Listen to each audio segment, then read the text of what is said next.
Ja som mal kedysi takú predstavu, že prezentácie a prednášky by sa mali robiť bez slajdov. A aj som to tak dlho robil a teraz mi vravili, že mám byť stručný, tak som si pripravil 90 slajdov. A to je pravda. Mal by som rozprávať o robotoch v architektúre, čomu sa síce trochu venujem, ale vždy som očakával, že budem rozprávať o iných veciach, tak ja si to trošku prispôsobím, ale prídeme aj k tomuto. Dôležitá informácia je, že mám takúto značku, ktorá sa volá Research a už 5 rokov sa snažím podporovať teóriu architektúry a konceptuálne myslenie v architektúre na Slovensku, ale nielen na Slovensku, aj v zahraničí. Čo mám robiť, aby nebola táto spätná väzba? Dobre. Ďalej odkiaľ? Nie, ja teba stíšim. Dobre. Teraz? No, myslím si, že je to lepšie. Dobre, toto je prednáška, ktorú sa snažím vždy trošku upraviť, lebo okrem iného som si kedysi povedal, že nikdy nebudem robiť tú istú prednášku dvakrát. Túto prednášku som už mal 14 krát. Trošku som si ju upravil a niektoré veci som vystrihol a veľa vecí som tentokrát pridal, takže možno budem trochu improvizovať. A vždy túto prednášku začínam takou vetou, že keď chcete byť slávnymi architektami, tak máte dve možnosti a buď môžete robiť aktivizmus, alebo môžete robiť digitálnu architektúru.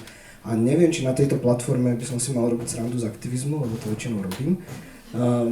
Tak sa dostanem rovno k tej digitálnej architektúre, pretože to je taký termín, o ktorom ktorý sa často používa, je strašne nepresný a nesprávny, pretože do toho by sa dalo zabaliť úplne čokoľvek. Ja to budem snažiť trochu kategorizovať, ale na začiatku vám ukážem, aké formy nadobúda digitálna architektúra, aby ste vedeli vizuálne, o čom budem rozprávať, keď budem rozprávať. Snažím sa ukazovať veci od ľudí, ktorých buď osobne poznám, pretože rozumiem tomu, čo robia, alebo sa snažím ukazovať svoje veci, ak také mám. Tu dole by vždy malo byť napísané, že kto je autorom toho konkrétneho obrázku.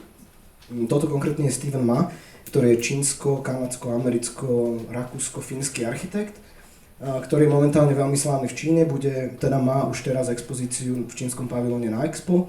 A venuje sa viac než architektúre, momentálne sa venuje šperkom, toto je niečo, čo sa dáva na hlavu, je to väčšie než hlava. V zásade mi ide o to, aby ste videli, ako vyzerajú formy digitálnej architektúry. Toto si nie som 100% istý, kto je, ale zrejme niekto z mojich spolužiakov, keď som študoval vo Viedni, pretože asi odtiaľ mám ten obrázok. Toto je Hernán Díaz Alonso, ktorý bol môjim profesorom vo Viedni. Toto som aj ja robil.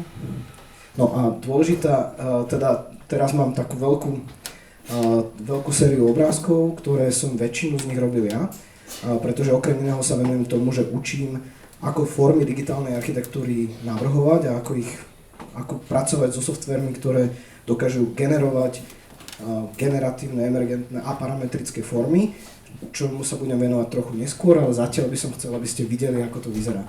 Takže väčšina týchto obrázkov je moja.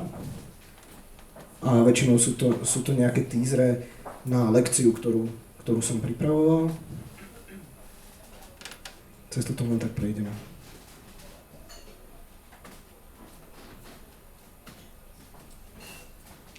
Nie všetky obrázky sú moje, toto je Mateusz Zvieržický, ktorý je pomerne veľká postava v architektonickej geometrii a matematike, analytickej geometrii, čo je inak tiež jedna z veľkých tém, ktorými sa zaoberajú architekti, ktorí robia digitálnu architektúru. Toto je Mike Prior, ktorý takisto je výrazný v tomto. Andrej Padure, ktorého sme snáď možno trošku by som si privlastnil to, že sme ho objavili pred pár rokmi v Rumunsku, ako veľmi talentovaného človeka dnes učí po Európe. Moje obrázky. Mike Prior, Mateusz Zvieržický.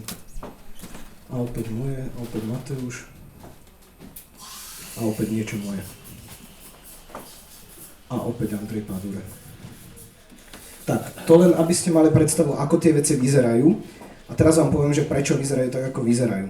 Možno ste si všimli, že všetky boli nejakým spôsobom oblé, nejakým spôsobom komplikované a dá sa povedať, že fluidné. To znamená, že tá forma bola plynulá, tekutá a nebola diskrétna, to znamená, nebola nasekaná vo väčšine prípadov. A na to existuje jeden filozofický dôvod, ktorý zrejme najlepšie popísal Greg Lynn. Greg Lynn je architekt, ktorý kedysi začínal v 90. rokoch s tým, ako dnes vyzerá digitálna architektúra, napriek tomu, že tento termín sa už používal asi v 70. rokoch a boli iní ľudia, ktorí sa tomu venovali. Napríklad Nicolas Negroponte, ktorý je z posledných rokov známy najmä tým, že urobil projekt, ktorý sa volá One Laptop per Child, $100 notebook. Tak to je architekt, ktorý kedysi začínal s používaním počítačov pre navrhovanie architektúry. A toto je niečo, o čom hovorí Greg Lynn. A toto je možno najľudnejší obrázok doteraz, ale pre mňa je najdôležitejší, pretože keď sa pozriete na tú hornú časť obrázku, na tú čiaru, a tá čiara je rozdelená na nejaké body, a keď sa snažíte analyzovať tú čiaru a čítať, že aké vlastnosti tá čiara má v tých jednotlivých bodoch, tak vám vyjde nejaká pozícia toho bodu a ďalšia informácia, ktorú viete odčítať, je dotyčnica, to znamená smer tej čiary. A to sú vždy tieto malé šípky, ktoré sa vlastne stotožňujú s tou čiarou. Dôležité na tom je, že keď máte takýto druh geometrie, tak každý ten jeden analyzovaný bod je rovnaký. Čo znamená, keď pracujete so štandardnou platónskou geometriou, čo sú dvojrozmerné, sú tu úsečky, kruhy, štvorce, obdĺžniky a podobné útvary. V priestore sú to kocky a pyramídy a kužely a ihlany. Tak sa vám stane to, že keď ich analyzujete, tak v každom mieste máte akoby tú analýzu identickú. Ten prvok je identický v celom svojom objeme a na čom záleží je, že keď máte viac tých prvkov, ako ich rozhodíte v priestore. To sa volá kompozícia a to je niečo, čo je 1000 ročia staré a 1000 ročia sa to používa. Na druhej strane, toto je Bézierová krivka, ktorá je treťostupňová geometria a keď robím tú istú analýzu na Bézierovej krivke, tak každý z tých bodov má okrem tej informácie o polohe, má ešte ďalšiu informáciu, ktorá je vždy unikátna pre ten bod a to je dotyčnica. A to sú tieto šípky, ktoré sú vlastne akoby dotykové vektory, ktoré mi filozoficky hovoria o tom, že tá čiara, keby bola trajektória v čase napríklad, tak mi hovorí, že kde bude asi ďalší bod a kde bol asi predchádzajúci bod tej čiary. Čo znamená, že do geometrie samotnej sa dostáva časový aspekt. Do statickej geometrie sa dá zapísať niečo, čo je dynamické, bez toho, aby sa tá geometria hýbala. A práve preto, že to funguje takto, tak je tam nejaká fluidita, postupnosť a útvary, ktoré Greg Lynn začal používať v architektúre, nazval blob. A toto je jeho také najzásadnejšie dielo. Embryonic House, tu mám preklep. Myslím si, že toto je nejaká polka 90. rokov. A bolo to úplne zásadné dielo, pretože to, čo vidíte, je dom. On tvrdí, že toto je dom. Ale nie je to 6 domov alebo 10 domov hore, ale to je jeden dom. Pretože tá postupnosť a vzťahy v rámci tej geometrie, inými slovami topológia tej geometrie zostáva rovnaká, bez ohľadu na to, ako sa zdeformuje ten blob. Keď si predstavíte, že by to bola mäkká lopta a vy ju stlačíte, stále je to tá lopta, zmenila sa jej geometria, nezmenila sa jej topológia a on tvrdí, že toto nie je veľa variant toho istého domu. Toto všetko je ten istý dom, ktorý nadobúda rôzne geometrie pri zachovaní tej istej topológie. Čo znamená, že pre ňo je oveľa dôležitejšia sieť vzťahov, než samotná geometria a kompozícia. A toto je radikálne iný prístup k tomu, ako spracovať geometriu a ako spracovať estetiku, než štandardná kompozícia, kde naozaj záleží na tom, kde sú fyzicky umiestnené objekty a časti tých objektov. Keď si predstavíte fasádu domu, ktorá má okná, tak tam naozaj záleží, že či to okno posuniete o pol metra doprava alebo hore, pretože to zmení tú kompozíciu. Ale keby ste sa na to dívali topologicky a viete, že jedno okno je vedľa druhého a toto nikdy nezmeníte, tak nezáleží na tom, kde presne tie okná sú a môžete akoby deformovať tú geometriu. A týmto sa vyznačujú vlastne v súčasnosti takmer všetky digitálne formy, digitálne generované formy v architektúre. Aj keď to nie je nutne vždy pravda, pretože bolo obdobie, ktoré bolo dokonca po tomto diele, ktoré obdobie v Holandsku reprezentované napríklad skupinou MVRDV, kde oni pracovali so základnými geometrickými tvarmi, oni akoby komponovali k sebe, samoorganizovali nejaké kubické tvary, kvádre a akoby organizovali urbanizmus na základe nich a napriek tomu, že oni mali povedomie o tom, čo je topológia, tak nepracovali s tou estetikou toho blobu. Mám pocit, že v súčasnosti viac menej táto estetika prevážila, pretože bola do nejakej miery podložená aj filozofiou. Zároveň to prináša úplne nové formy, ktoré sú atraktívne a ktoré sú dostatočne vizuálne zvláštne na to, aby sa napríklad šírili virálne. A toto nám funguje veľmi dobre, toto funguje veľmi dobre aj mne, keď sa snažím fungovať medzinárodne, tak vždy, keď urobím niečo, čo je dostatočne zvláštne, tak sa to šíri virálne a mám z toho nejaký potom prospech, proste vie sa o tom. Ak budeme mať diskusiu, tak predpokladám, že príde otázka, na ktorú už teraz si zberiem právo neodpovedať, že ako sa to dá použiť v praxi. Nepýtajte sa ma to, nebudem vám o tom hovoriť. Dôležité je, že túto otázku si mnohí niekedy kládli, alebo nedávno. Určite ste zaregistrovali všetky tie fabrikačné a maker hnutia, ktoré nie nutne prichádzajú z architektúry, 3D tlač a rapidný prototyping a podobné veci. No a to, keď sa začalo šíriť, a neviem, aký je za tým historický background, tak to začalo fungovať aj v architektúre a architekti sa tiež snažia využívať tieto prostriedky a zároveň ich navrhovať nástroje, ktoré niečo vyrábajú, tak aby mohli produkovať práve tie formy, ktoré som čiastočne ukázal pred chvíľou. Ja tu mám urobenú takú veľmi malú zbierku toho, čo vlastne teraz existuje a mám ten výber urobený tak, aby som na tom čosi demonstroval. Na začiatku 20. storočia prišla moderna a prišiel funkcionalizmus a prišla veľká optimalizácia všetkého, taká pragmatická alebo rádoby pragmatická optimalizácia výroby, čo napríklad vyústilo do panelákov, ktoré sú veľmi optimálne, pretože niekde vo fabrike sa vyrobí 5 rôznych kusov panelov a z tých 5 kusov sa dá vyrobiť nekonečné množstvo rôznych domov. A to je prefabrikácia. Projekt, na ktorý sa dívame, je relatívne nový, volá sa Bloom od Alice Andrašek a Joseho Sancheza. Toto, na čo sa pozeráte, je forma, do ktorej sa vylievajú také plastové odliadky, ktoré sa potom dajú vyskladávať, agregovať do rôznych foriem, ale fungujú presne na tom istom princípe ako panel.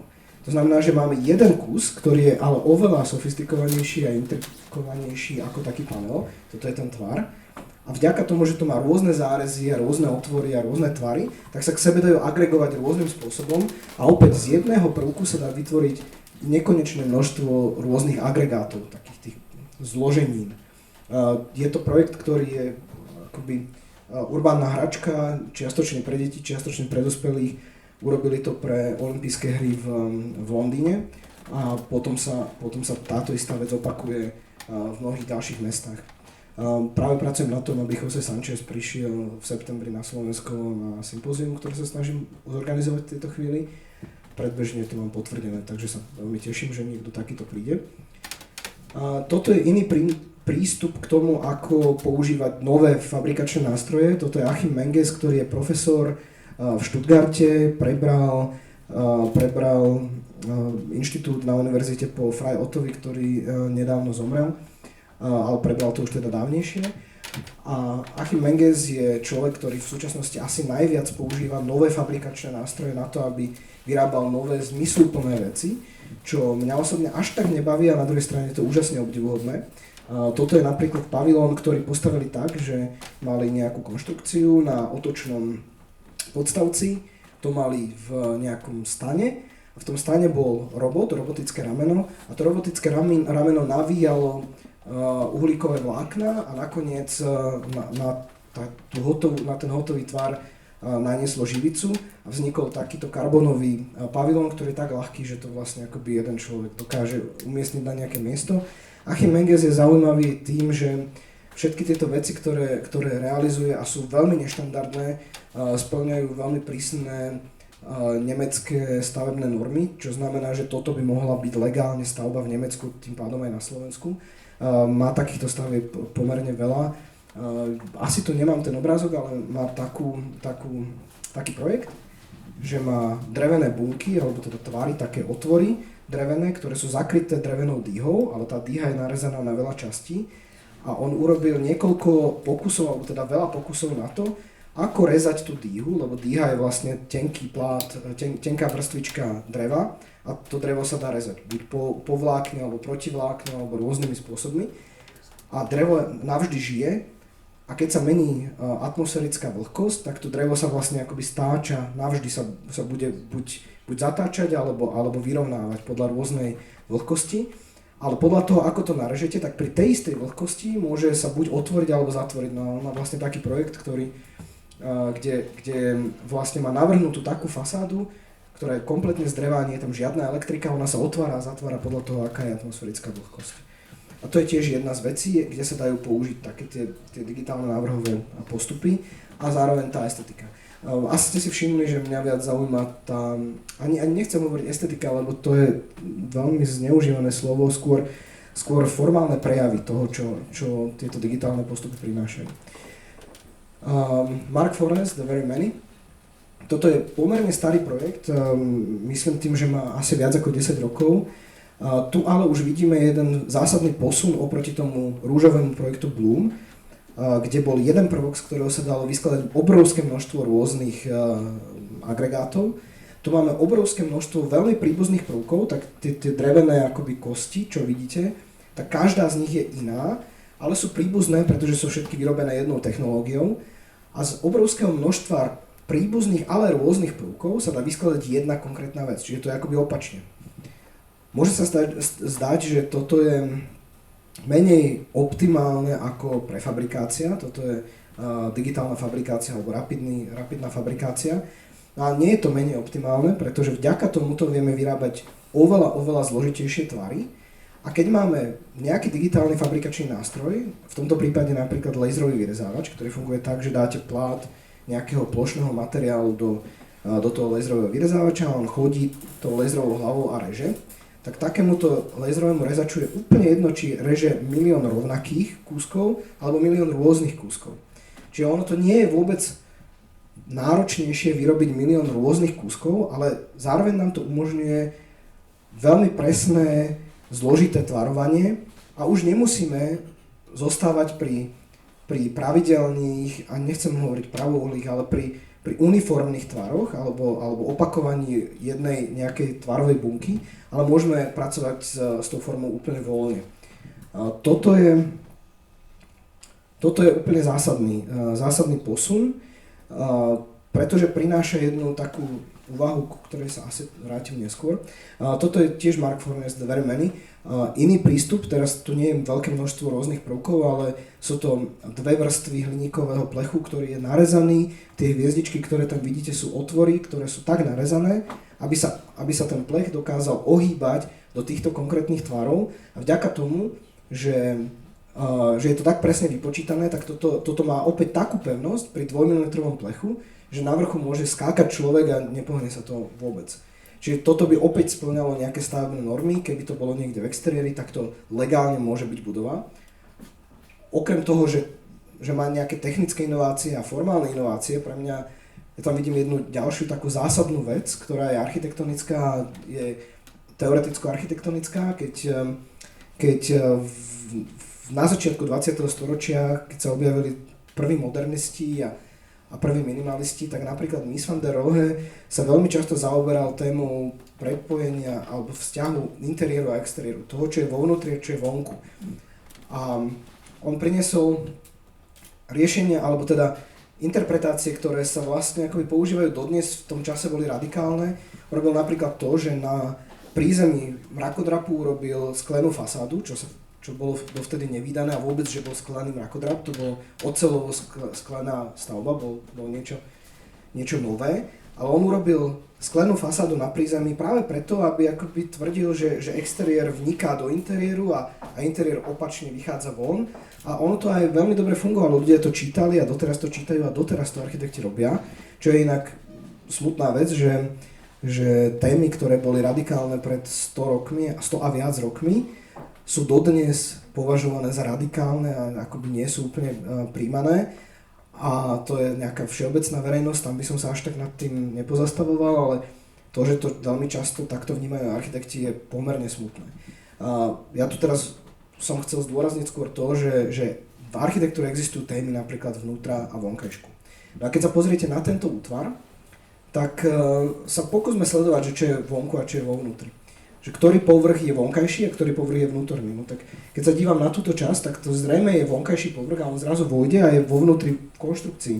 Ale takisto sledujem ten povrch a vôjde do vnútra celého toho útvaru. Čiže napriek tomu, že to je nielen vonkajšia koža, ale je to aj vonkajšok a vnútrajšok toho celého objektu. Akoby tu sa tie isté témy reflektujú v týchto formách a reflektujú sa inak, než to robili pred 100 rokmi. Čím nechcem povedať, že oni to robili nesprávne, chcem tým povedať to, že to nadväzuje alebo pokračuje v tom základnom architektonickom diskurze v tom, o čom architektúra v skutočnosti je, pretože ona len za posledných možno 70 rokov je o tom, že ako lacno, zdravo a efektívne bývať, pretože dovtedy bola vždy o niečom inom. Ale tu sa to v tomto diskurze sa akoby pokračuje v tých témach. Toto bola nejaká rapidná fabrikácia alebo digitálna fabrikácia, no a potom existuje 3D tlač, ktorá umožňuje vyrábať tie formy, ktoré som vám na začiatku ukazoval, ešte lepšie alebo ešte jednoduchšie. A keď som vravím, že túto prednášku som mal už 14 krát, tak keď som ju pripravoval prvýkrát, tak som si vyhľadal na Google obrázky na 3D tlač domov a toto bol prvý obrázok, ktorý mi vyskočil a nahneval ma tak strašne, že som si ho dal do prezentácie a navždy ho tam budem mať. Pretože toto je najväčšia hlúposť, aká sa dá urobiť. Toto, čo vidíte, je nejaká navrhnutá 3D tlačiareň, ktorá zrejme od tej doby už naozaj je zrealizovaná a funguje. Niekto použil Lego alebo igráčikov alebo niečo na to, aby urobil tento krásny model. To, čo vidíme, je nejaký žeriav alebo proste niečo, čo je väčšia tlačiareň, ktorá je väčšia ako ten dom, ktorý tlačí. Z toho ide tryska, ktorá púšťa betón a vyrába dom, ktorý by bolo možné postaviť pred 1000 rokmi. Úplne rovnaký, pred 3000 rokmi. V Egypte takéto domy stavali. No na čo niekto používa 3D tlačiareň na to, aby robil vertikálne steny, trošku ich zaoblil a dal na to proste normálnu strechu a stropy. Toto proste nedáva nejaký zmysel. Jedine v prípade, že by to bolo rýchlejšie alebo lacnejšie, čo v tejto chvíli ani tak nutne nie je. A keby aj bolo, no tak nezmysel.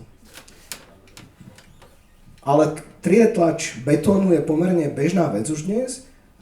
Nechcem tým povedať, že by sa takto stávali naozaj často domy, aj keď v Číne teraz postavili také domy a tie som si tam už naozaj nedal do tej prezentácie, lebo tie boli extrémne škaredé. Ale toto je už niečo, čo považujem za aspoň trošku zaujímavejšie. Tu tlačia tehly z betónu alebo z hliny, ale myslím si, že je to skôr betón. A už keď sa pozriete na tie tehly, tak majú zložitejší tvar. Toto by nebolo možné dať do formy, lebo by sa to nedalo z tej formy potom vybrať. Bolo by treba tú formu vždy rozbiť. Okrem toho to má nejakú vnútornú štruktúru spevňovaciu, ktorú opäť neviete vyrobiť inak ako 3D tlačou. Takže tuto už trochu dáva zmysel. Okrem toho sa mi tento tvar páči kvôli tomu, že 3D tlač takáto, že sa extruduje nejaký alebo vypúšťa cez trysko nejaký materiál, má tú vlastnosť, že musí byť vždy podopretý niečím pod tým. Keby sme chceli urobiť most, tak to nepôjde, lebo nám ten betón proste padne na zem, lebo ho nič nepodopiera. Ale tento tvar, ktorý tu navrhujú, je ešte stále v tých limitoch, kedy sa dá tlačiť aj akoby mimo trochu tej vrstvy pod. Čiže keď idete do 45 stupňov pri plaste a tuto asi menej, smerom von od predchádzajúcej vrstvy, tak to ešte stále drží a tuto to evidentne používajú pomerne dobre alebo extenzívne. Z tohoto vzniknú nejaké tehly, ktoré sa opäť dajú použiť na nejaké konvenčné stavanie, ale aspoň tie tehly už vyzerajú trochu inak. A už je tu náznak toho, k čomu ja smerujem, že tieto nové technológie menia význam toho, čo je racionálne a čo dáva zmysel z nejakého technologického hľadiska. A toto sú jedny 3D tlačené domy v Číne, ktoré opäť považujem za pomerne veľký nezmysel z toho dôvodu, že oni vyrábajú akoby takýto jeden modul, ktorý vyrábajú dokonca vo fabrike. Jasné, majú tam nejakú výstuž, ktorú by nebolo možné dať do štandardného odlievaného betónu, ale vo výsledku majú takéto panely, ktoré prinesú na stavbu a vyskladajú z toho dom. Čiže v zásade akoby neposunuli to vnímanie ani tej stavebnej technológie, ani architektúry nikam. A to isté sa stalo, keď tlačili celé také tie výlky, ktoré vyzerajú americky, a toto je Čína. Toto pred pár rokmi ašpirovalo niekoľko projektov na to, že budú prvé domy, ktoré sú kompletne vytlačené na 3D tlačiarni. Ja som sledoval 3 také projekty a žiaden z nich, pokiaľ viem, sa nakoniec nejak nezrealizoval, alebo sa stále realizuje a je to už niekoľko rokov. Toto je opäť niečo, čo mne nedáva až taký veľký zmysel, pretože všetky tie moduly sa akoby mali znova vytlačiť v nejakej fabrike a priniesť na miesto a toto sa malo postaviť. A okrem iného nerozumiem tomu, prečo práve takýto tvar by mal byť zaujímavý pre 3D tlač. Toto je už možno trochu zaujímavejšie, lebo je to aspoň technologicky nejaká výzva, pretože používajú obyčajnú plastovú 3D tlačiareň, nejaký reprap. V Holandsku, myslím si, že to je Amsterdam, ale možno, že Rotterdam, nie som si istý. No proste používajú takú tú obyčajnú lacnú 3D tlačiareň, ktorú si ale oni vyrobili oveľa väčšiu a snažia sa z toho vytlačiť jeden veľký radový dom v Holandsku a toto bolo pred pár rokmi. Opäť o tomto projekte nejak už nepočuť, asi zrejme ich to prestalo baviť, lebo si myslím, že tá tlač by trvala veľa rokov, kým by vytlačili celý ten dom. Pretože to je stále pomalá technológia. Ale to je otázka času, to sa vymení niekam inam. Toto je Enrico Dini, projekt D-Shape, alebo tlačiareň D-Shape, ktorá má rozmery 6x6x1 meter a funguje na inom princípe. Je to prášková 3D tlačiareň, čo znamená, že to funguje tak, že sa nanesie veľmi tenká vrstva prášku a potom tlačová hlava ten prášok spevní nejakou živicou a potom sa nanesie ďalšia vrstva prášku na celú tú plochu a znova to spevní. Tým pádom akoby ten prášok vytvára prirodzenú podperu pre všetky ďalšie vrstvy, čo znamená, že na takejto 3D tlačiarni sa dá vytlačiť úplne ľubovoľný tvar, akýkoľvek. No a toto sú 3D tlačiarne, ktoré už boli naokolo pomerne dlho, ale Enrico Dini si povedal, že vytlačiť niečo, čo má 30x30x5 cm je malé, tak ju urobil 6x6x1 meter. No a na webe mám napísané, aké je to lacnejšie a efektívnejšie a rýchlejšie. V skutočnosti, keď som to začal preverovať, lebo sme si takú chceli postaviť, tak sa ukázalo, že to vôbec nie je pravda. A na druhej strane vytlačil takýto nejaký veľmi zložitý útvar, ktorý je podľa môjho názoru zaujímavý už tým, že vôbec je to možné. No a teraz sa dostávam k tej pointe, prečo vám toto celé ukazujem. V 20. storočí, keď fungoval naplno funkcionalizmus a žiaľ na Slovensku a najmä v Čechách naplno zúri doteraz, bola taká argumentácia, že to určite poznáte, že forma nasleduje obsah, čo sa dá relatívne pochopiť. Znamená to, že keď a pre funkcionalistov ten obsah alebo funkciu, ten obsah bola funkcia, to znamená, že domy sa popisujú tým, na čo slúžia, programovou funkciou, čo samo o sebe je veľmi podivná kategorizácia, ktorá doteraz funguje na školách, pretože členenie napríklad našej fakulty architektúry je na občianske budovy, obytné budovy, dopravné stavby a industriálne stavby, čo ale stále hovorí o tom, že čo sa v tých stavbách deje. Ale úplne rovnako si viem predstaviť to členenie, že modré stavby, biele stavby a ružové stavby, bola by to úplne rovnako legitímna kategorizácia stavieb, ale proste prevládla tá funkcionalistická paradigma, kde zrazu funkcia je nadovšetko. A okrem iného funkcionalisti verili, a doteraz veria, že funkcia má nejaké svoje prirodzené formálne prejavy. To znamená, že keď je niečo obytný dom, tak je jasné predsa, ako má vyzerať. Veď každý vie, ako sa prejaví funkcia bývania na dome, alebo ako sa prejaví funkcia administratíve na tom, ako tá administratíve, ako ten dom vyzerá. To proste nedáva zmysel.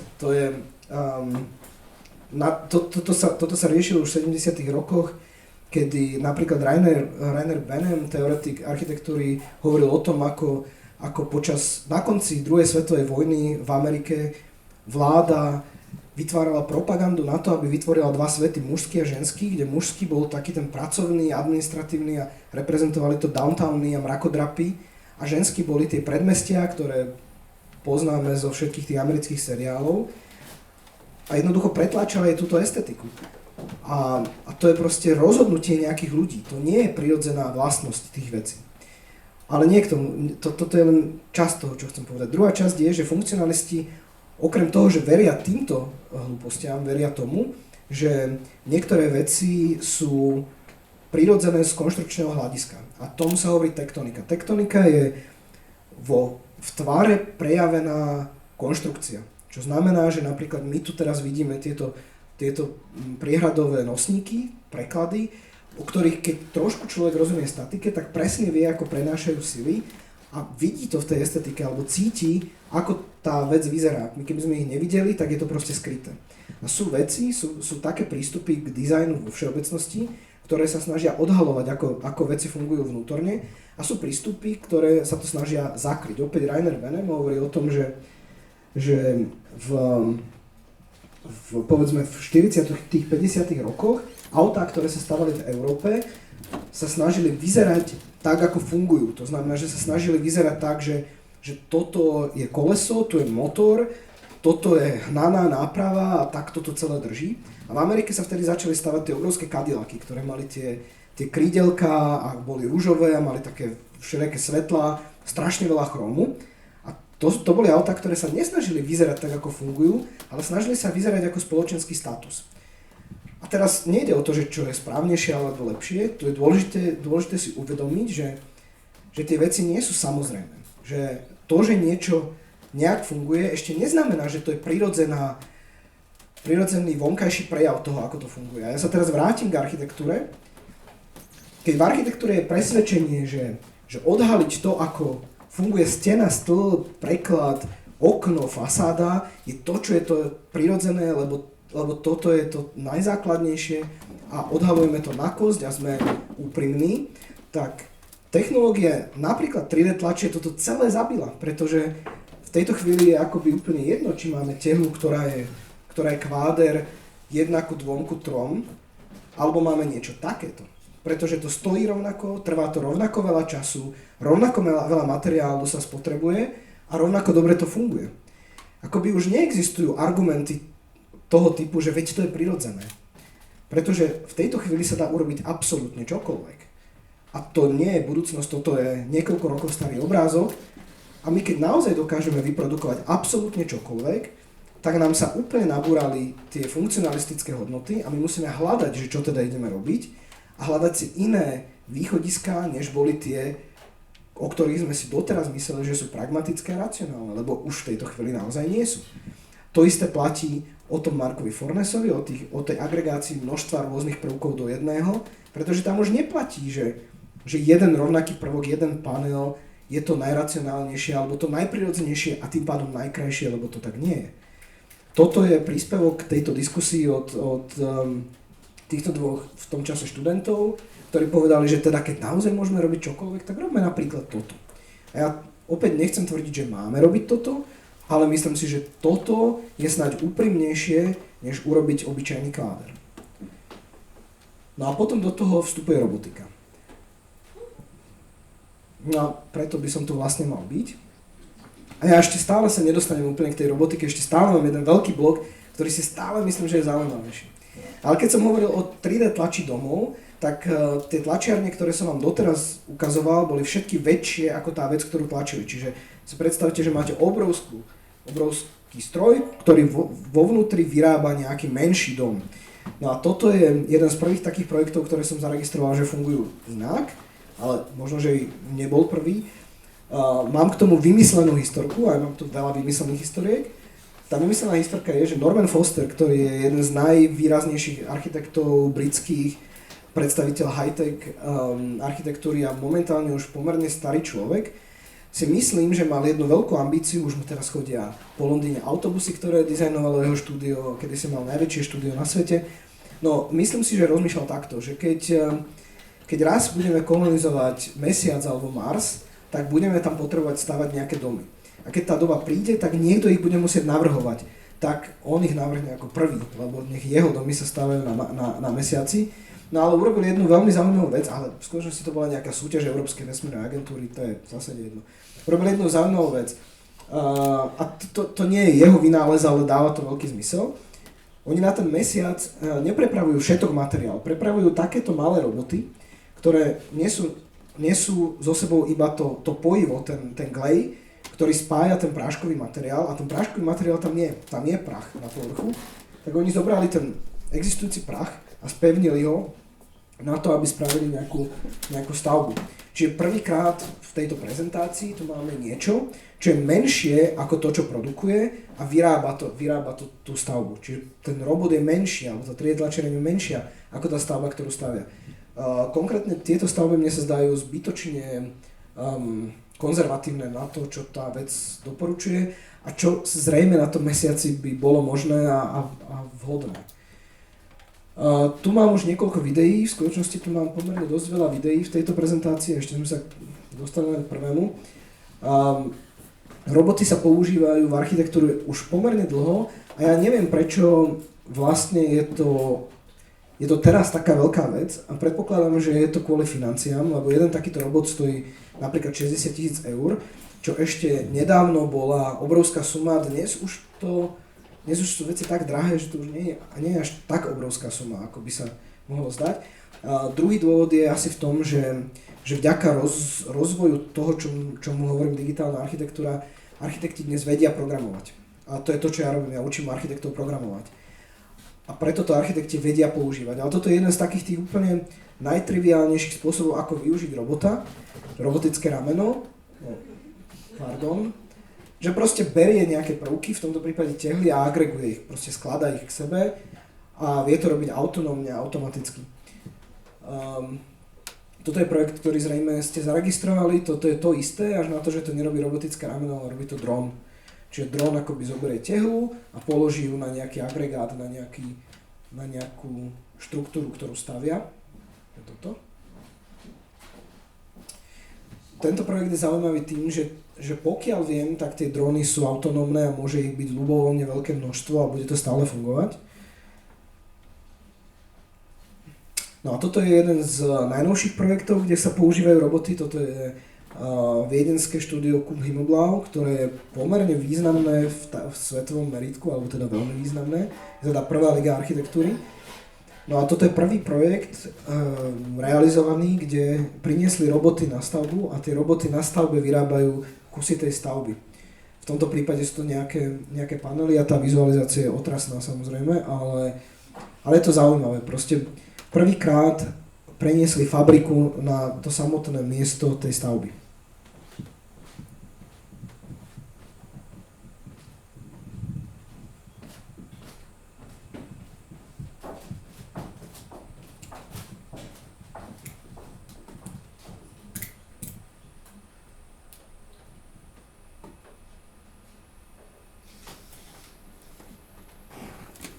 Tu je zaujímavá jedna taká úvaha, že keď stavali Petržalku, tak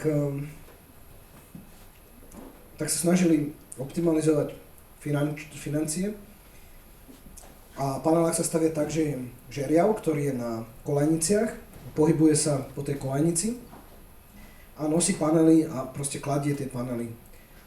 A robotníci, videli ste, ako sa stavia panelák zrejme. No a v Petržalke, aby to optimalizovali, tak keď už mali urobenú tú kolajnicu a mali tam žeriav, tak postavili dom naľavo a postavili dom aj napravo tým istým žeriavom. A preto to je vidno na urbanizme Petržalky, že to naozaj tak je. No a keď sa dívam na toto, tak tiež tu vidím takú kolajnicu a tiež tam vidím nejakého robota alebo nejaké rameno a niečo takéto stavia, ale to nie celkom vyzerá ako panelák.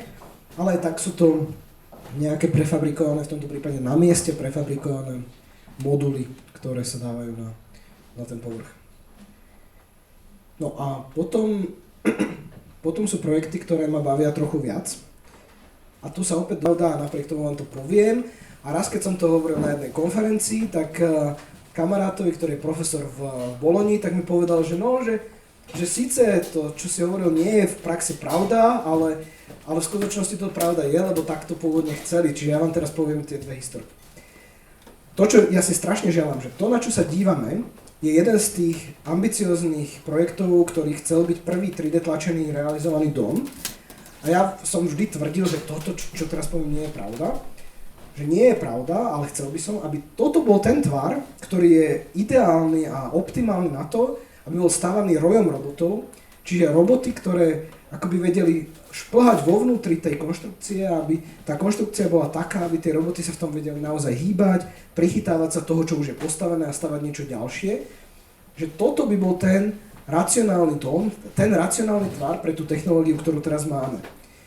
Ja síce teraz nie som arbitrom toho, že robíme veci novou racionalitou, ja skôr chcem ukázať, že argumentovať tým, čo je racionálne, je pomerne veľká hlúposť, ale keby sme chceli, tak akoby toto je ten optimálny a jednoduchý, tá optimálna jednoduchá estetika pre tú technológiu, ktorú teraz máme. No a to je tá vymyslená časť. Tá pravdivá časť je, že sa im to nepodarilo takto urobiť a v skutočnosti vo fabrike vytlačili časti tej stavby a snažia sa ich teraz zložiť na mieste. No a to, čo mi ten kamarát povedal, je, že oni v skutočnosti naozaj chceli, aby to stálo ten roj robotov, len sa mi to zatiaľ technologicky nepodarilo. Čiže akoby tá historka nakoniec vo výsledku je pravdivá. No ale okrem iného sa mi to páči aj esteticky a rozumiem tomu a viem to čítať a viem, ako to vzniklo. Čo opäť nie je až taký zásadný argument. Ale áno. Teraz mám sériu videí, ktoré sú z americkej školy SCIARC, kde je teraz rektorom môj bývalý učiteľ Hernández Alonso. A SCIARC je vyhlásený za niekoľko rokov v niektorých anketách, tie anket je veľa, ale v niektorých anketách je vyhlásený za najlepšiu školu architektúry na svete. Je to súkromná škola, kde robia pomerne extrémne veci študenti a pomerne veľa si za to platia. No ale majú tam robotický lab, kde majú už niekoľko rokov 5 robotických ramien. A okrem iného sa im podarilo urobiť si vlastný software, ktorý sa stará o to, aby tie robotické ramena do seba nenarážali, čiže oni akoby vedia detekovať kolízie a vedia ich programovať tak, aby oni fungovali v synchróne, tých 5 robotov, čo už je dosť veľa. No a vo všeobecnosti oni sa snažia robiť také projekty, alebo také experimenty, ktoré sú jedinečné pre použitie robotov. Proste niečo, čo by bez robotov nebolo možné. A to je pomerne ťažká úloha. Že to nie je úplne jednoduché. Toto, čo vidíme, toto video je o tom, že nahrievali nejaké plastové trubky, jeden robot to držal, druhý to nahrieval, tretí do toho ešte strekol nejakú farbu a potom sa to položilo na taký ten agregát, taký ten luster, ktorý ste tam videli. A oni akoby tvrdia, že to je jedna z tých vecí, ktoré by bez robotov nebolo možné urobiť. Toto je nejaký iný projekt, to si nie som úplne istý, čo to je, ale oni napríklad robia to, že používajú tie roboty na prezentáciu, napríklad na stop motion animáciu, no tuto to vidno. Tie panely sú napríklad televízory a ďalší robot má foťák a proste robia stop motion animáciu takúto, priestorovú, pretože oni ich vedia zosynchronizovať. Len tým, že sú tam televízory, alebo ledky, alebo proste čokoľvek. Vedia robiť veľmi pekné veci.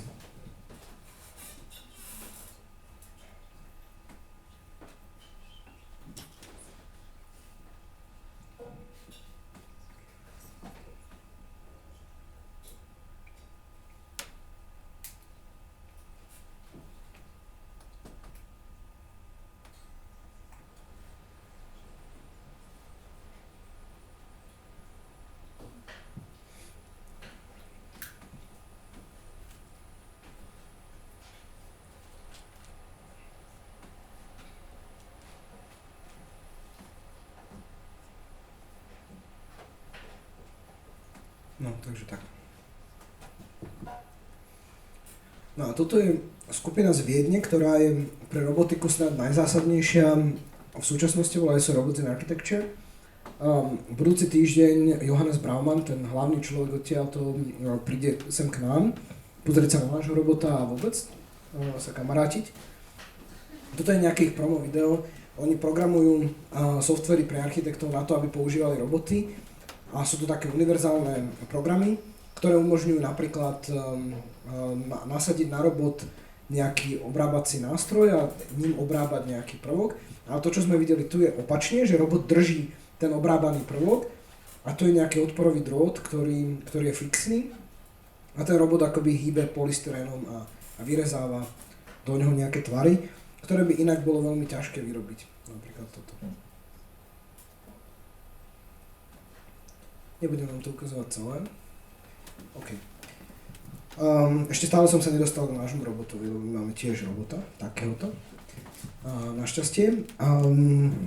Neviem, že či už teraz nezdržujem trochu, ale toto je ešte jedna taká veľká oblasť, ktorá je pre mňa úplne zásadná. Strašne rád by som vám o tom porozprával.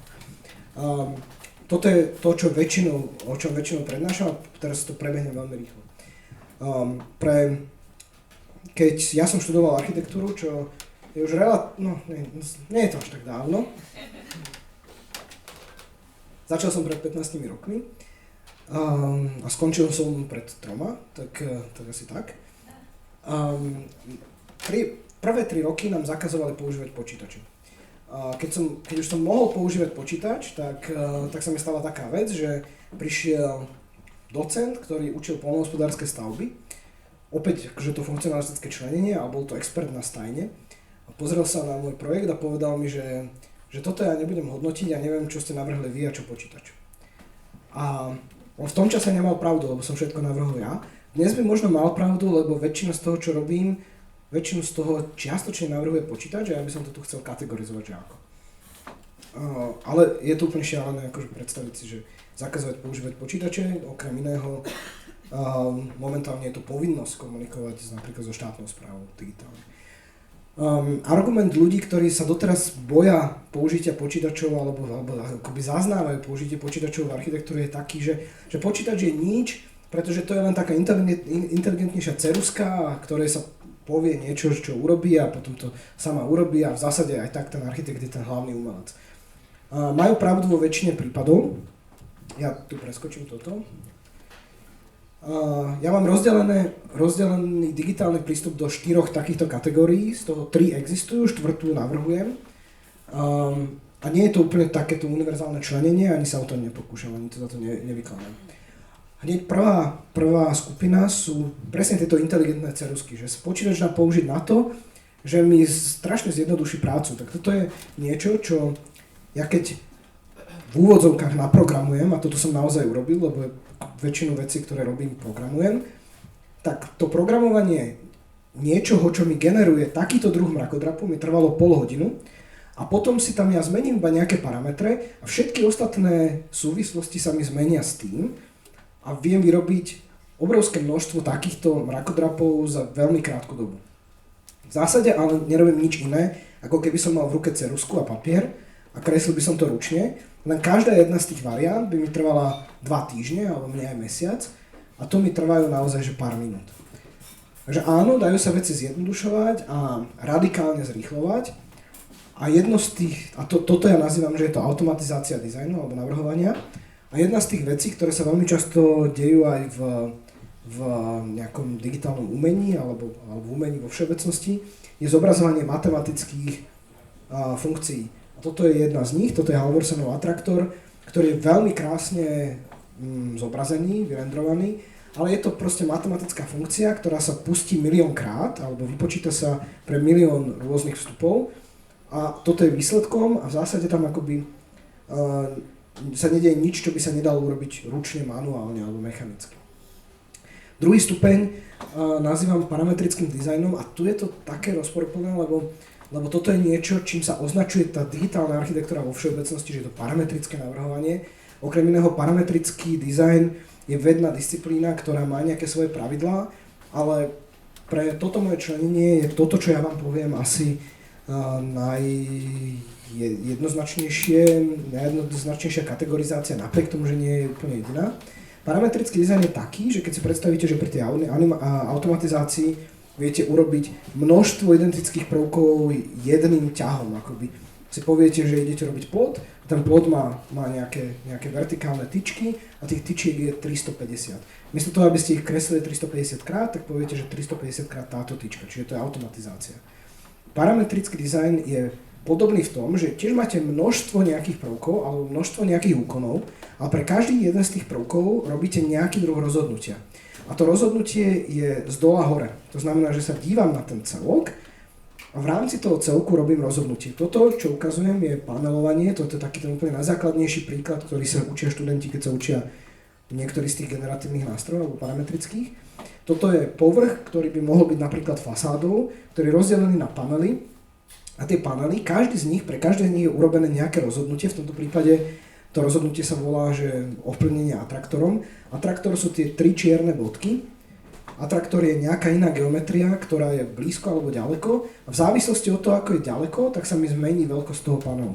Čiže nejaký parameter, vzdialenosť toho atraktora, mi ovplyvní tie jednotlivé prvky. A pre každý zvlášť, ale vo výsledku akoby to rozhodovanie je identické, ten proces je identický, vždy rovnaký, ale pre každý sa urobí zvlášť. A ja stále akoby viem, keď sa na to dívam, ja viem urobiť to rozhodnutie, že tam, kde je to blízko, tak budú menšie a tam, kde je to ďaleko, budú väčšie. Čo znamená, že ja tak trochu viem ako autor odhadnúť, čo mi z toho vyjde. Alebo robím to s tým vedomím, že mám záujem, aby mi to takto nejak vyšlo. To samozrejme môže esteticky vyzerať aj inak. Pardon, som zachrypnutý.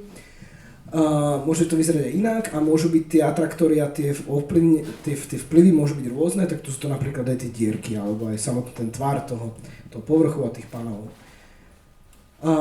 Tak, no a to, čo je podľa mňa prvý krok k niečomu, čo je neklasické alebo nekonvenčné, je emergentný alebo generatívny dizajn. To je dizajn, ktorý funguje z inej pozície a z iného chápania. To ja mám niekoľko animácií, ktoré ukazujú simulácie správania roja, čo je vlastne jeden zo základov toho, jeden zo základov takéhoto generatívneho navrhovania. A to, čo vidíte, je naprogramované, je to niečo veľmi podobné tomu, ako sa napríklad správajú vtáky, alebo ryby, alebo hmyz. Čo je na tom zásadné je, že ten, kto toto navrhoval, alebo ten, kto toto vyrábal, nemal úplne jasné povedomie o tom, aký tvar mu vznikne. To ale čo vedel, je, že tie jednotlivé bodky, ktoré sa v tomto systéme, v tomto komplexnom systéme nazývajú agentmi, majú nejaké správanie a to správanie je pomerne dobre kontrolované na úrovni medzi dvoma takýmito bodkami alebo dvoma takýmito agentami. A čo oni robia? Každý z nich má naprogramované 3 druhy správania. Jedno správanie je, že sa snaží držať s celým tým rojom. To znamená, že sa snaží neodísť príliš ďaleko. Druhé správanie je, že sa snaží neprísť príliš blízko, lebo keď si predstavíte, že sú to vtáky, oni potrebujú mať miesto na to, aby mávali krídlami a keby boli príliš blízko pri sebe, tak by si proste zavadzali. A tretie správanie je, že sa snaží ísť s davom, tým smerom, kde idú všetci ostatní. Čiže každý jeden z tých prvkov, z toho obrovského množstva tých prvkov sa díva okolo seba a robí rozhodnutie. Nie som príliš ďaleko, nemal by som ísť bližšie, alebo nie som príliš blízko, nemal by som ísť ďalej, alebo idem tým smerom, ktorým idú všetci. A keď si zmení svoje správanie podľa týchto 3 kritérií a nič iné nepotrebujeme, tak toto nám vznikne. A ten radikálny rozdiel je v tom, že tu sa už nenavrhuje tá forma, ktorá vzniká, ale navrhujú sa tie generatívne sily, ktoré tú formu vyrábajú. A okrem iného sa dá urobiť ešte jedna vec. Ja vám medzi tým pustím nejaké iné videá. Toto je rast slime moldu, to je slizová kolónia, ktorá má tiež nejaké takéto princípy, podľa ktorých rastie. No ale zásadná vec, rozdiel medzi povedzme tým parametrickým navrhovaním alebo niečím, čo sa volá časticový systém, je v tom, že keď máte časticový systém, tam fungujú nejaké fyzikálne zákony. Pri agentovom systéme tiež fungujú fyzikálne zákony, ale časticový systém si predstavte ako biliardové gule. Keď do bielej udriete tágom, tak ona narazí do nejakého množstva ďalších a je tam obrovské množstvo interakcií. Ale každá jedna z tých interakcií je vždy rovnaká. Tá gula sa správa vždy rovnako. Predstavte si, že nemáte biliardové gule, ale máte rozostavených ľudí. A teraz do jedného hrknete, on sa rozbehne a narazí do tých ostatných. Prvýkrát to bude sranda a budú sa správať ako biliardové gule. Druhýkrát to už bude také trošku divné a tretíkrát už budú tie biliardové gule naštvané a budú sa správať inak. Čiže keď máme to množstvo tých prvkov, keď má nejakú vlastnú inteligenciu, tak je možné, že sa im menia stavy, podľa ktorých sa im menia aj správania. Keď máme mravce, krávy alebo ľudí v dave, tak každý z nich sa správa inak podľa svojho aktuálneho stavu, ale podľa nejakého všeobecného vzorca možno. Keby sme sa dívali na dav ľudí z vrchu, tak tiež sa budú správať ako nejaká masa a nejak budú spolu interagovať, ale my nevieme úplne presne ako, alebo respektíve v tej veľmi veľkej mierke trošku vieme, v tej strednej mierke nevieme vôbec a v tej malej mierke, keď vidíme 2 ľudí, tak chápeme, že čo sa stalo, že niekto zbadal kamaráta a niekto zbadal niekoho, koho nemá rád a niekto udrel do niekoho lakťom. A vieme v tej malej mierke, čo sa deje, ale v tej strednej a veľkej mierke je to oveľa zložitejšie.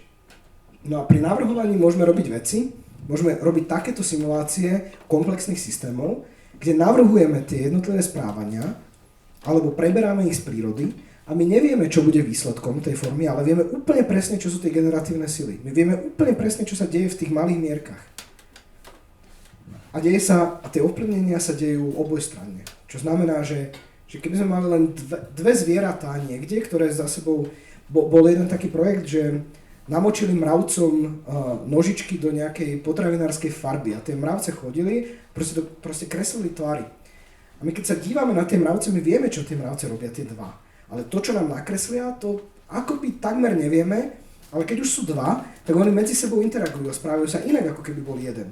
A navzájom sa ovplyvňujú a navzájom sú stále v nejakej nerovnovážnej polohe a stále do seba nejak sa provokujú navzájom a niečo spolu robia. A to, že sa tá interakcia tam stáva, tak to je tá emergencia a tam sa zrazu niečo stane, niečo ďalšie, niečo, čo je nad rámec, čo je viac ako suma tých jednotlivých prvkov. Hovorí sa tomu aj synergia, ale synergia je také veľmi zneužívané slovo. Ale jednoducho sa tie veci dejú z tej mnohorakej vzájomnej interakcie tých jednotlivých prvkov. Tuto ukazujem iba ďalšie projekty od Joseho Sancheza, ktorý robil napríklad ten projekt Bloom. Toto sú nejaké celulárne automaty, jednoducho opäť niečo, čo existuje v čase a toto je typické pre všetky tieto simulácie a generatívne postupy, že sa dejú v čase a to sa znova dostávame k tej estetike tých blobov, lebo tie sa tiež dejú v čase.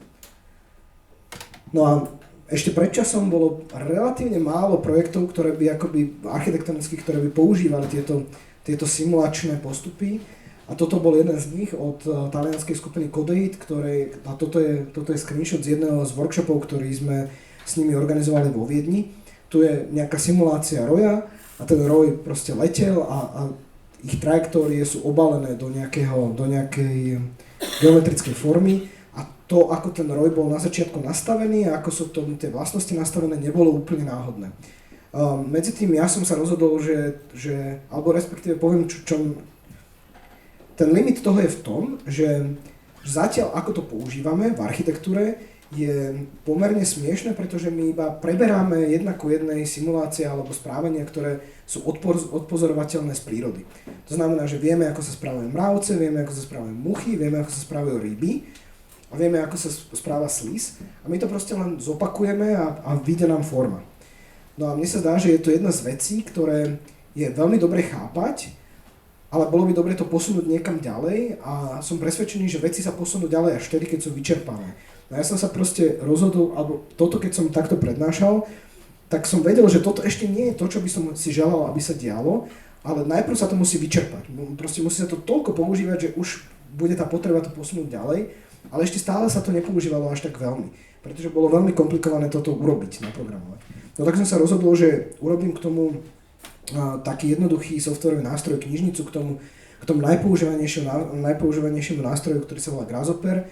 Spravil som knižnicu na simulácie roja a dúfal som, že proste sa to tak rozšíri, že sa to proste vyčerpá. No tak teraz sme v tej fáze, že to objavili univerzity a v tejto chvíli síce som hrozne rád, že používajú po celom svete, lebo je to jednoduché, ale dostávame sa naozaj do tej fázy, že budeme mať obrovské množstvo takýchto klišé projektov, vďaka tomu, že som urobil ten nástroj. Ale tak dúfam, že sa to veľmi rýchlo vyčerpá a že sa dostaneme o krok ďalej.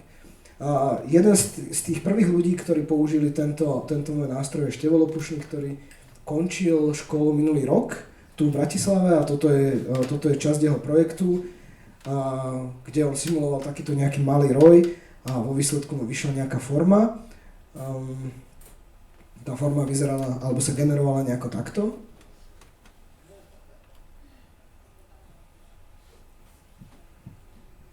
No a toto bol výsledok.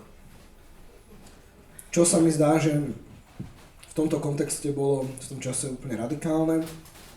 Ja mám teraz informácie, že to naozaj používajú už všelikde, ale vždy to nejak skončí takto podobne. A dobre, nech sa to vyčerpá a keď sa to vyčerpá, tak čo budeme robiť ďalej?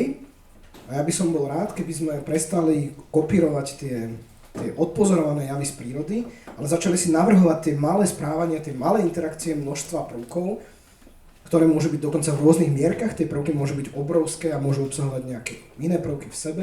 Jednoducho, aby sme tie správania navrhovali my, a to by mohol byť ten autorský počin dizajnéra a architekta, a ten výsledok by sa stal.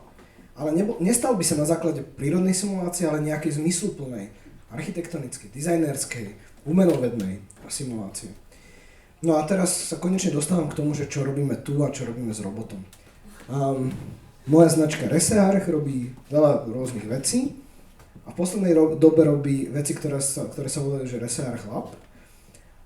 V širokej spolupráci s Fakultou architektúry STU, Vysokou školou muzických umení s katedrou scenografie, s FabLabom, s Volkswagenom, s Xiaomi Creatures, určite som na niekoho zabudol, z CVTI. Organizujeme, alebo inak, podarilo sa nám pred rokom a pol získať robotické rameno KUKA, to je to, ktoré používajú na všetkých tých zásadných univerzitách. Podarilo sa nám to preto, že som veľmi často o týchto veciach, ktoré som vám teraz hovoril, rozprával s kamarátom Ondrom Zacharom, ktorý teraz končí svoje doktorandské štúdium na VŠMU, ktorému sa podarilo sponzorsky od Volkswagenu získať pre nás robotické rameno. Trvalo nám 8 mesiacov, kým sme našli priestor, kde by sme to robotické rameno mohli zložiť. Ale získali sme ho za úplne fantastických podmienok, pretože sme ho získali na to, aby sme experimentovali v tých veciach, ktoré som vám ukazoval. My akoby nemáme povinnosť nič vyrábať, ani možnosť nič vyrábať, ale môžeme robiť akékoľvek experimenty chceme. Ale 8 mesiacov nám trvalo, kým sme našli miesto, kam by sme ho dali, pretože to je to predsa len veľká vec a ťažká a potrebuje nejaké opatrenia. No a nakoniec sa nám podarilo umiestniť ho na Fakulte architektúry a tam ho teraz máme. A to, čo teraz robíme, je, že, a už ho máme iba relatívne na krátku dobu a dúfame, že ho budeme mať na dlhšie, to, čo robíme, je, že ja pozývam ľudí zo zahraničia, ktorí majú nejakú predstavu, čo by s robotickým ramenom, aký experiment chceli urobiť, ale nemajú ho k dispozícii, tak oni prídu na 2 týždne. 2 týždne robia na nejakom svojom projekte, pripravujú ho a posledné 4 dní tých 2 týždňov zavoláme ďalších ľudí, ktorí už majú nejakú skúsenosť s takýmito technológiami, ale ešte nie sú na tej úrovni, aby si vedeli pripraviť vlastný projekt. No a za tie posledné 4 dní oni akoby dokončia ten experiment. Zatiaľ sme mali jeden takýto lab a zajtra prichádza druhá skupina na 2 týždne na takúto rezidenciu. No a ten prvý lab bol s Mateušom Zvieržickým, ktorý je ten poľský architekt, ktorého som vám ukazoval zo začiatku, ktorý je pomerne veľká postava v geometrii samotnej, no on mal projekt, kde toto naše robotické rameno použil na to, aby naň umiestnil 3D tlačovú hlavu, akoby takú istú, ako je na 3D tlačiarniach. Vyrobil takýto rám, na ktorý natiahol textíliu, krivočiaru, a na tú textíliu krivú, akoby krivkovú plochu, tlačil tým robotickým ramenom tak, aby napríklad spevňoval ten materiál, alebo by ho fixoval v tej pozícii, v ktorej je. Toto sú nejaké naše výsledné experimenty, zistili sme, že tie 2 týždne nie sú až tak veľa času, ale niečo sa nám podarilo. No a mám k tomu aj nejaké videá.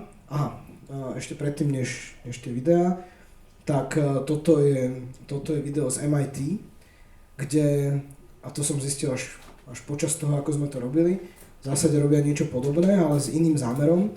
Oni natiahnu tú textíliu, na ňu potom tlačia normálnou 3D tlačiarňou, a keď tú textíliu potom opäť uvoľnia, tak tým, že je na nejakých konkrétnych miestach spevnená, tak sa vytvorí nejaký predpokladaný tvar. To znamená, že oni predprogramovávajú materiál. Takže toto je jeden z nich, ale potom tam budú aj nejaké ďalšie.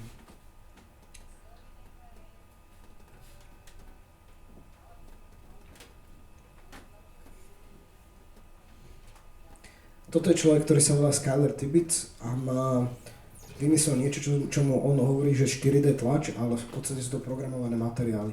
Materiály, ktoré sa same skladajú svojimi geometrickými a inými vlastnosťami, fyzikálnymi a chemickými. Ja sa teraz čudujem, že tu nemám tie videá, o ktorých som si myslel, že tu mám, lebo toto je posledný slajd, ale OK. Bolo ich 90 a OK, takže a už mi to teraz ani nechce skočiť o jeden slajd späť. Chce. Dobre. My sa snažíme, to čo robíme je, ešte sa vrátim k tej teórii a to bude už naozaj posledná vec. Toto je ďalší lab, ktorý robíme, na ktorý vás srdečne pozývam. Tentokrát opäť s 2 poľskými architektami. Budeme spevňovať opäť nejakú hrubú textíliu v nejakých tvaroch, ktoré budú produkované tým robotom.